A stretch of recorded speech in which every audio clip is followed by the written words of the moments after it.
ಎಕರೆ ಹೊಲನ solar system ಮಾಡಕ್ಕೆ ತಾನ್ ಮುಂದು ನಾನ್ ಮುಂದು ಅಂತ ಹೇಳಿ ಕೊಟ್ಬಿಟ್ರು.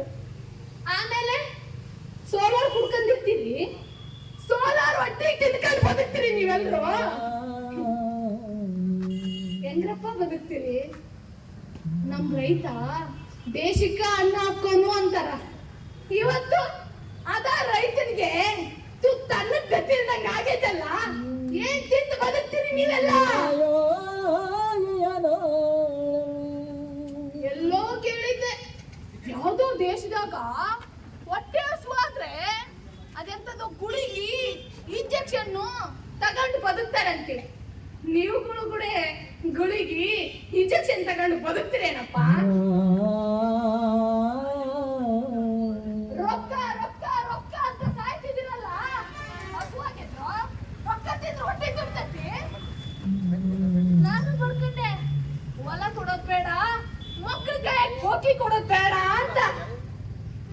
ಪೀಡಂಭೂತವಾದಂತ ಈ ಸೈಟ್ ಅನ್ನೋ ಮಹಾಮಾರಿಗೆ 3-4 ಎಕರೆ ಹೊಲ ಕೊಟ್ಟು ಮಕ್ಕಳ ಕೈಯಕ ಬೋಕಿ ಕೊಟ್ಟಿ ನಾವು.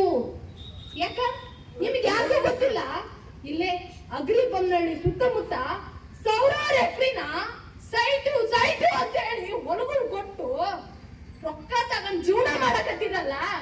ನಾಳೆ ಹೊಟ್ಟಿಗೆ ಏನ್ ತಿಂತೀರಿ ನೀವೆಲ್ರು? ಸೈಟ್ ಮಾಡಿದ್ರು 1000 ಎಕರೆ ಹೊಲಗಳನ್ನ ಬೀಳ್ಬಿಟ್ರು. ಅದೇ ನಾವೇನಾದ್ರೂ ಕೃಷಿ ಮಾಡಿದ್ರ, ವ್ಯವಸಾಯ ಮಾಡಿದ್ರ ನಮ್ಮಂತ ಎಷ್ಟೋ ರೈತರು ಹೊಟ್ಟೆ ತುಂಬ್ತಿತ್ತು. ಇವತ್ತು ಎಷ್ಟೋ ರೈತರಿಗೆ ಅನ್ನ ಹಾಕಕ್ಕ ಒಂದು ಅವಕಾಶ ಸಿಗ್ತಿತ್ತು ನಮಗೆ. ಯಾಕ್ರಪ್ಪ ನಿಮ್ಗೆ ಇದೆಲ್ಲ ಅರ್ಥ ಆಗ್ತಿಲ್ಲ? ನಮ್ಮ ಭೂಮಿನೇ ಖರೀದಿಸ್ತಾರೆ, ನಮ್ಮ ಭೂಮಿಯಾಗನೇ ದೊಡ್ಡ ದೊಡ್ಡ ಬಿಲ್ಡಿಂಗ್ ಕಟ್ತಾರೆ, ನಮ್ಮ ಭೂಮಿಯಾಗನೇ ಶಾಲೆಗಳು ಕಟ್ತಾರ. ಕಟ್ಟಿ ನಾವೇ 1000 ರೂಪಾಯಿ ಕೊಟ್ಟು ನಮ್ಮ ಮಕ್ಕಳು ಶಾಲೆಗೆ ಸೇರಿಸೋ ಪರಿಸ್ಥಿತಿಯನ್ನ ತಂದ್ಕೊಡ್ತಾರ. ನಾಳೆ ನಮ್ಮ ಮಕ್ಕಳು ಇರೋಕ್ಕೂ ಗೂಡಿಲ್ದಂಗೆ, ತಿನ್ನಕ್ಕೂ ಅನ್ನ ಇಲ್ದಂಗೆ ಲಕ್ಷಾನುಗಟ್ಲೆ ಕೊಟ್ಟು ಸೈಡ್ ತಗೊಳ್ಳೋಂತ ಪರಿಸ್ಥಿತಿನ ನಮ್ಮ ಹತ್ರನೇ ಕಟ್ಕೊಡ್ತಾರ. ಇದೆಲ್ಲ ಬೇಕ್ರೇನಪ್ಪ ನಿಮಗೆ?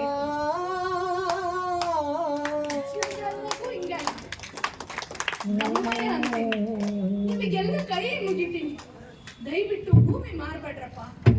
ನಮಗೆ ಅನ್ನ ಅಕ್ಕ ತಾಯಿನ ಮಾರ್ಕೋಬೇಡ್ರಿ.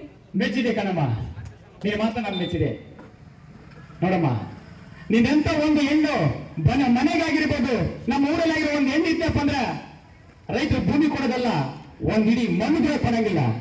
ಅದಕ್ಕೋಸ್ಕರ ಹೆಣ್ಣನ್ನ ಭೂಮಿ ತಾಯಿ ಹೋಲಿಸೋದು